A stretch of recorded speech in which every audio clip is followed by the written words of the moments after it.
Hello, everybody, and welcome back to the Burgundy Zone. I am Kyle, joined by my co-host. What up? This is Mike Hall. Thank you all for tuning back in. We're gonna have a short little episode for you today. Sorry we haven't recorded since the Nats won the World Series, but there's nothing really to report on besides the fact the Caps are whooping ass and the Redskins are sucking ass. They're two polar opposites there. But big news has come out with the Nationals. Anthony Rendon is now going to sign with the LA Angels, joining with Mike Trout, a very, very juggernaut offensive team out there now. Yep.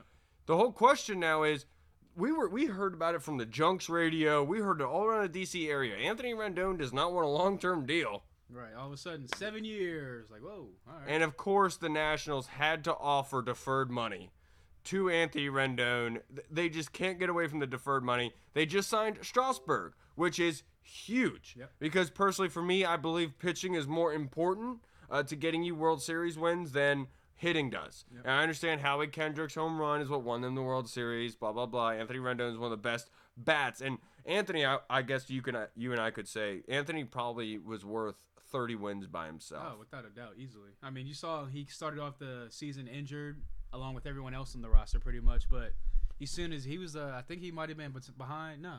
Was he the first one to come back or was it Trey Turner?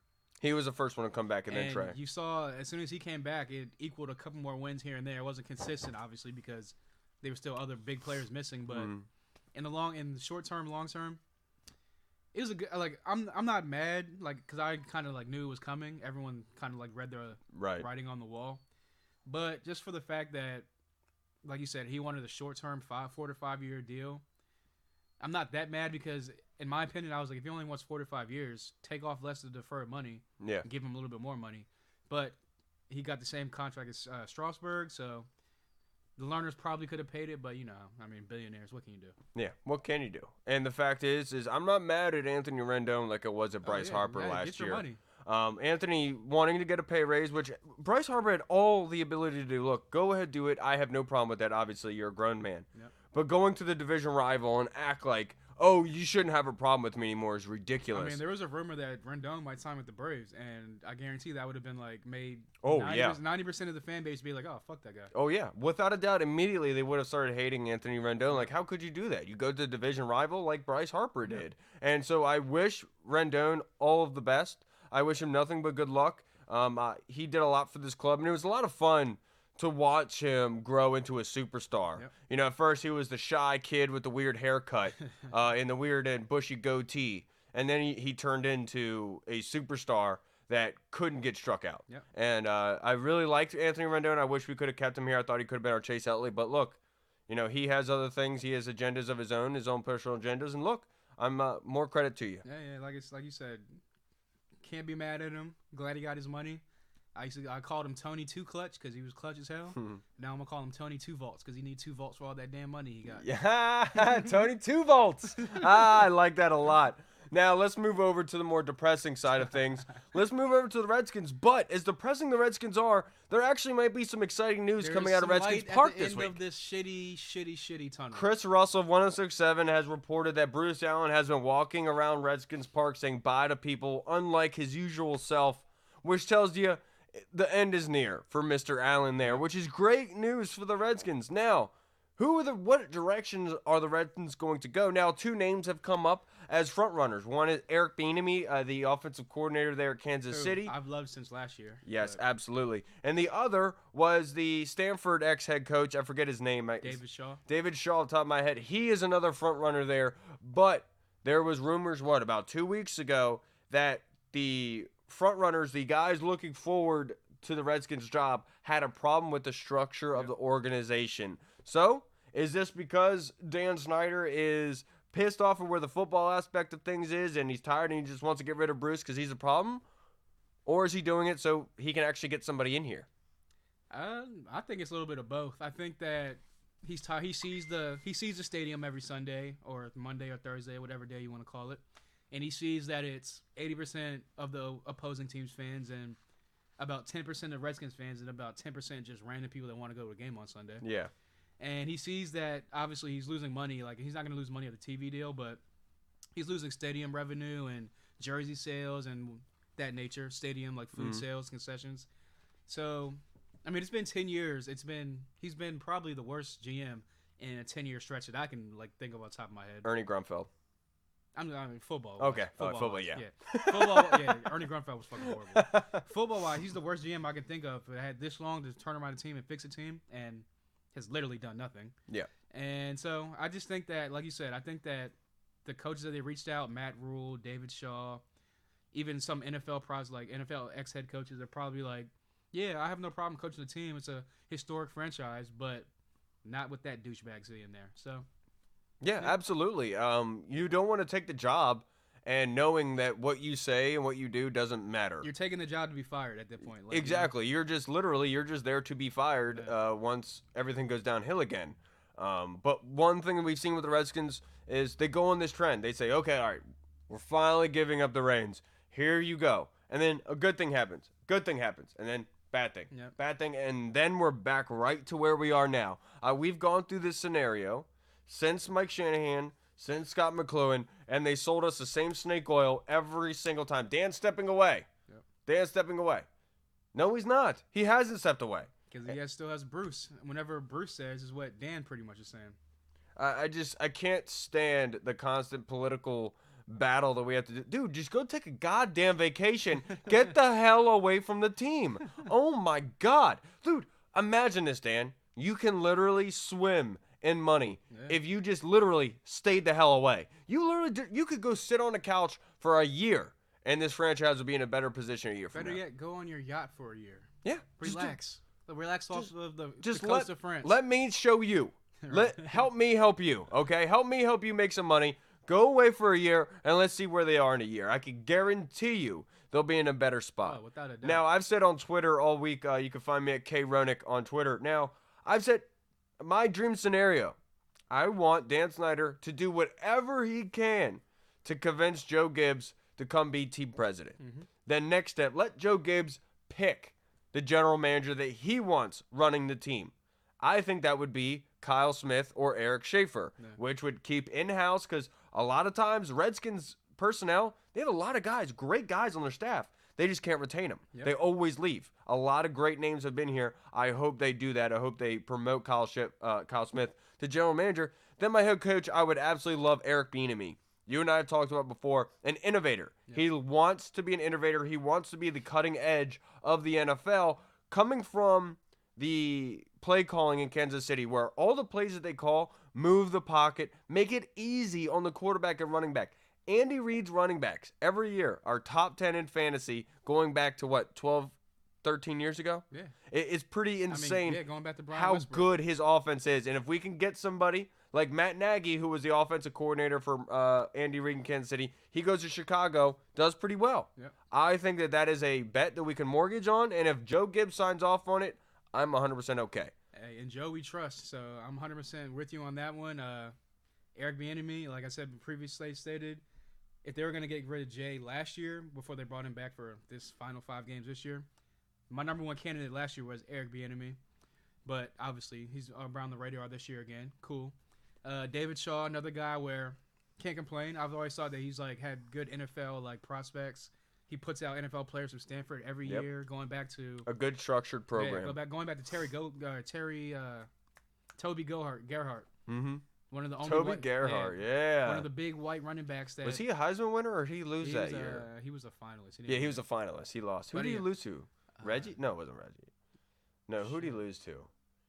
Was it Jameis? No, I think it might have been. Shit, this was back in 2010. That's what I'm saying. I think it might have been Sam Bradford back then. Oh, you're right. I think it was then. One of those Big 12 quarterbacks back then. I don't know. Who knows? But I mean, Coach Richard Sherman, Doug Baldwin, just high pedigree, high intelligence guys in the league. Zach Ertz, another one. So he definitely would, and he always he's had NFL experience in the past. Yeah. As an assistant, so he would definitely be a good candidate. But my number one candidate is definitely Eric Bieniemy. Like you said, innovative offense, ex-running backs coach. We got all these stable running backs here. We want to pound the ball and play defense. What better than an ex-running backs coach and an innovative offensive coordinator? Now, to elaborate on my dream scenario, I would love for either Vic Fangio or Ron Rivera to be hired as a defensive coordinator. Now, I know what you idiots are going to say. Kyle, Vic Fangio is a head coach right now. Why would he take a demotion? I understand that. It's called a dream scenario. John Elway could be fired at the end of the year. You never know if Vic Fangio would be retained. Fact is, I think it would be smart for either one of those guys in Ron Rivera, Vic Fangio, very good defensive gurus, to take over the Redskins. The tools are there for this to be an elite defense. Turn that around, and you will have your pick at any head coaching job that opens up next year, and there could be very good ones opening. Make your first pick there. You don't want to be going into this offseason desperate for a head coaching job doing what you want, people clamoring for you. Yeah. Do what Sean McVay did, where you have all this talent coming to you saying, hey, we want you to run us. Yeah. That's what you want to be in the position for, and so I think it'd be really smart for Ron Rivera to be here, and the organization as a whole and as a team, I think would really need the structure that Ron Rivera would bring. Oh, without a doubt. And going back to your dream scenario with Vic Fangio, the reports are that wherever Eric Bieniemy goes, his D coordinator he's going to bring with him is Joe Woods, who is a D coordinator for the Broncos under Vic Fangio. So you have a disciple of Vic Fangio's picking his mind all season, been around him forever. It's not going to be Vic Fangio, but, a step down. Yeah. So that works out. Just to tell you how good Vic Fangio is, this is his first year in Denver, and Chuck Pagano was the head coach of the Indianapolis Colts. He's now the defensive coordinator of the Chicago Bears. Yep. Look how far back that defense has come since last year, a dominating team. That's how good Vic Fangio is. Look at the pieces that the Broncos lost as far as Aqib Talib. Yep. Von Miller's had a pretty down year. Bradley Chubb's been out for like half the year or something like that. I think Chris Harris is there, but he's been battling injuries. And it's still a pretty decent defense. I think they're top 12, top 15, something like that, with all the injuries they've had and all the crappy season they've had. So, the potential's there. Joe Woods is a great coach under Vic Fangio, and I wouldn't be mad at that. I wouldn't be mad at Ron Rivera either, because he's a disciplined guy. He always has a good defense under him. His front sevens are always top 5, top 10 in the league. And like you said, the young talent's there for us to be good, potentially great. We just need that coach that's going to come in and, kind of like Eric Bieniemy, run an innovative defense. Yeah, and we really do need that. I think Ron Rivera as a person, I think, is what the Redskins organization needs the most. You're 100% right. Someone's going to change the culture around. And just bring some positivity there. I know a lot of negative stuff has come out of Carolina, but that's not really on Ron Rivera, I feel. More like the owner. Yeah, the Josh Norman going after the general manager, I feel like that was that was their thing. Ron Rivera can't really control that kind of stuff. Let's be serious. No one in the league really likes Gettleman anyway, so all that stuff is kind of warranted. Right, and so Ron Rivera, I think, is the right man for the job, the kind of guy that shows up in a suit, walks around and shakes everyone's hands, remembers your name. I think that's the type of guy the Redskins would need. The question is, would he be able and open for the job? I don't think he'd be opening himself up for that kind of scrutiny going to Dan Snyder, but I think it would be smart because I know that it would bring positive things to everyone involved. At the end of the day, it depends who else to bring to the staff. If there's a couple people on the staff that he knows and respects and is like, you know what, I can work well with them, he might have no problem coming here. Now, if they go and hire Ron Rivera right now as the head coach, I can't sit here and tell you that I would be happy about it. I think that they would be settling. I think there's a lot more options out there that you can do. I don't think you have to settle for him as a head coach to get him here. But I wouldn't be devastated by it. I'd be disappointed like I was with Deron Prane and Vita Vea, and sometimes I'm wrong. Yeah. And so hopefully I am. If he became the head coach, obviously it would change the culture around because, like you said before, he's a great guy, good dude, well-respected in the locker room and outside the locker room. No one has anything bad to say about him, and he's always been a hard-working guy. That demands respect pretty much. So that would change the culture around as far as just a toxic, losing, just play the victim and excuses, pretty much excuse-driven culture. Yeah. So, like you said, I wouldn't be mad, but I wouldn't be jumping for joy. Yeah. It would almost be like they were settling, but I like the structure that he brings, and I think that is what is the biggest quality of Ron Rivera. I know that he's a very good defensive coordinator. Pretty much any coaches they bring in just have no ties to Bruce Allen at all. Just don't ever have worked with him. Don't even pretty much know him. If we have to continue in this goddamn cesspool of Bruce Allen and the guys that he knows around the league, I am just going to rip my hair out. Yep. Oh, my God. These guys that he has, they suck. And they're not good at all. What do you bring, bro? He held the door open one time, bless his heart. Very nice guy. But good Lord, bro. You made Trent Williams hate the Redskins. Yeah. Come on, what a douche. that fact being, we have to start talking about on the field. Mm-hmm. And a lot of things have happened. Dwayne Haskins has blocked 1067 and Grant Paulson from his Twitter account. Over a chart. Because that matters. Hating let's on him. talk about this stat sheet. Basically what it is a graph. And this graph shows you what a quarterback is supposed to do. Short yardage, long yardage, and then there's accuracy in there. So the perfect line that you want is a diagonal line going all the way up from corner to corner. A lot of the quarterbacks in the league are right around that middle area of the graph. Posted up right there. Kirk Cousins at the top. I forget who else is up there. Ryan Tannehill's at the top up there. Lamar's up there. But all the way at the bottom bottom left corner. If you would see this chart, you'd be like... You'd have to look up, scroll up to see it. Dwayne Haskins at the bottom left of this. And this is nothing but numbers. This is nothing but stats. And this is something I've been screaming about for about a month. Why can't Dwayne Haskins complete 60% of his passes in an era where passing the football is the easiest it's ever been? Not only that, he's not throwing the ball more than 10 yards down the field anyway. So it's like these would be easy completions for you.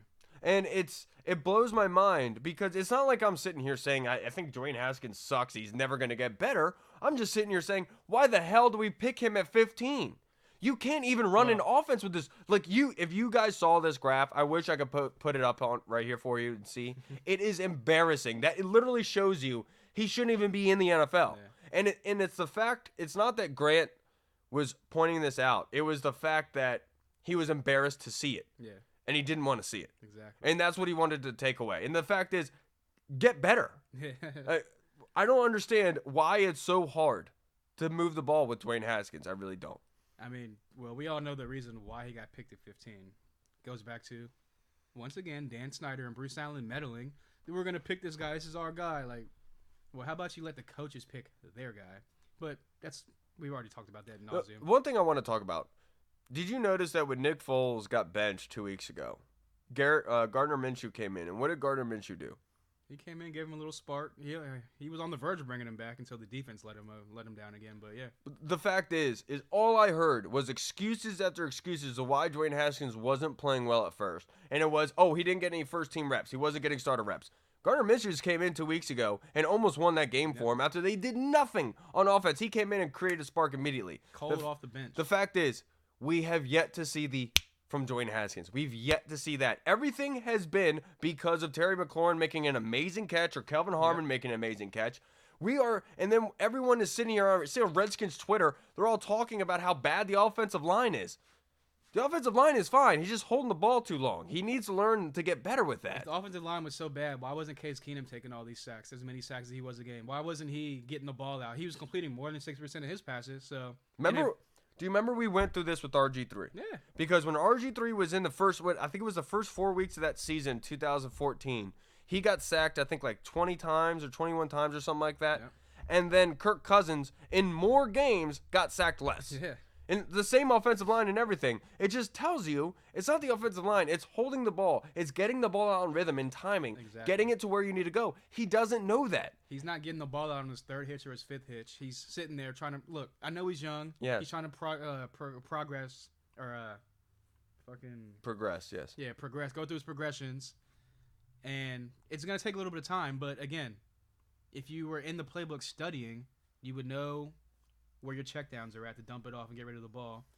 You should definitely know where the blitzes are coming from at this point. It's week 15 going on. You should know where the blitzes are coming from at this point.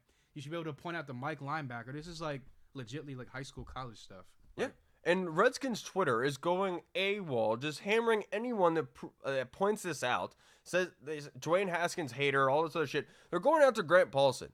Bless Grant Paulson's heart. All he's doing is speaking his goddamn mind. One of the nicest guys on radio. And he is correct. He is 100% correct with what he's saying. Dwayne Haskins should not have been selected at 15. It was a mistake to select him at 15. And Kirk Cousins was better than RG3. Look, sorry. What we need is a black analyst or commentator to come out and say the same things that all these white analysts are saying, because as a black person, literally, it sounds so stupid that all these people are like, oh, you don't like black people, blah blah blah, you're just racist.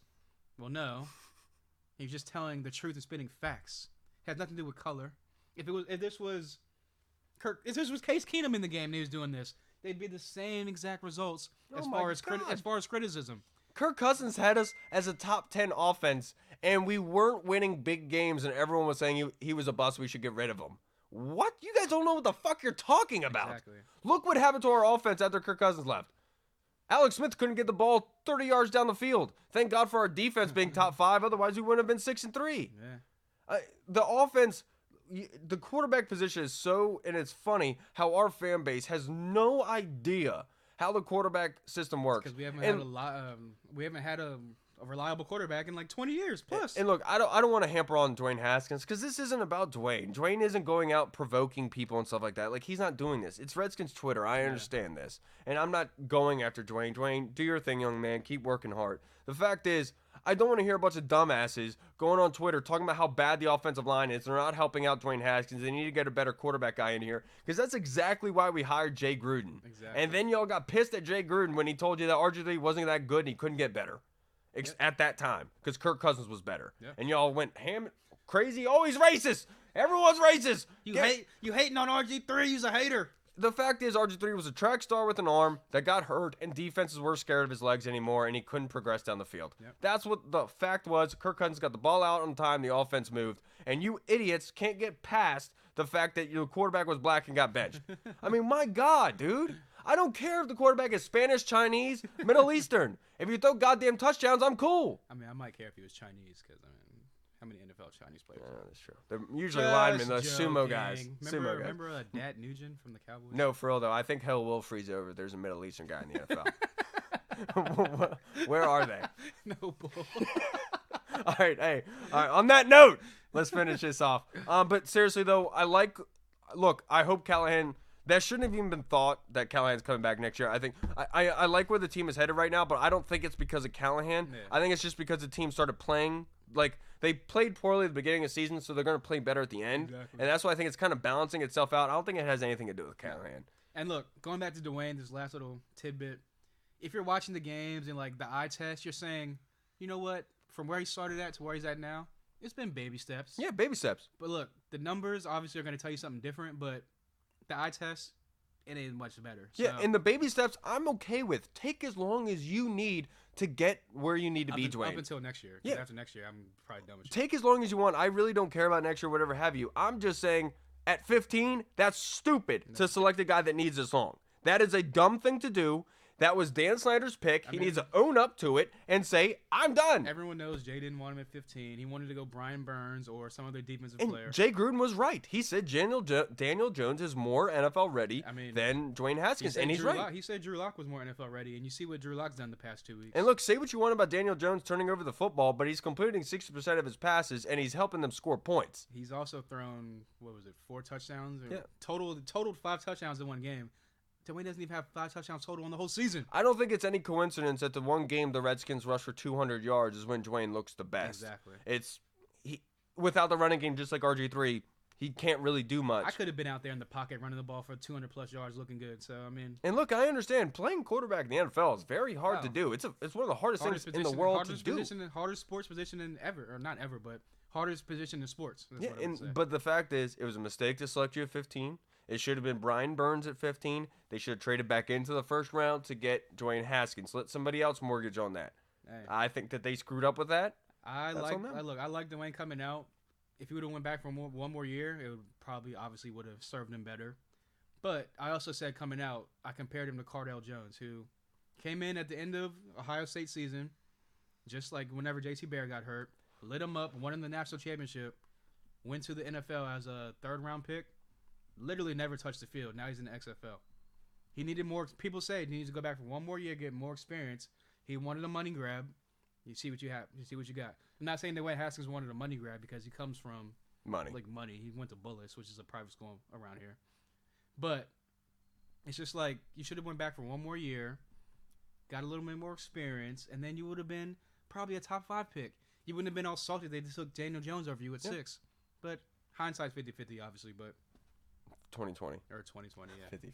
50-50. But to be honest, Dwayne, he is going to get better. His skill set is incredible. Yeah. His arm is, you can throw 100 yards, no problem, flat-footed. He is big. He can escape outside the pocket. He has movement. I've said this pre-draft, reminds me of Big Ben. I love him. I think it's going to be great. And just like Big Ben Big Ben had an issue early on in his career with holding the ball too long. Yeah. I couldn't tell you. They were winning Super Bowls, and people were still pissed with how long he was holding on to the football. Oh, yeah. This is it's a normal thing, but the thing is, if he has that problem, he should not have been selected in the first round. That is a problem that could be fixed in the third to fourth. Give him time. Yep. Don't mortgage a future on this guy, which is what you did by picking him at 15, putting extra pressure when it doesn't need to be there. Yep.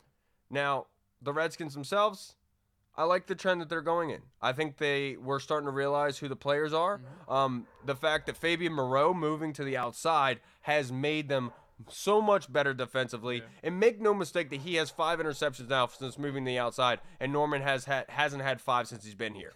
Yeah, literally. I don't think he might have 1 or 2 at the most since he's been here. So Now, look, he has a bunch of forced fumbles and stuff. That's great, but not making plays for me. We're about to either get picks. Yeah, and I really like what I'm seeing at Jimmy Moreland. Quentin Dunbar is low-key, staying under the radar, playing really well. And then Landon Collins, continuing to be that leader in the back end that we need. I know the defense is not that good, but in the run game, he's coming up making stops. Yeah. They played the Packers. I don't care what anyone says. They played the Packers incredibly well last weekend. A lot of credit to the Redskins. Yep.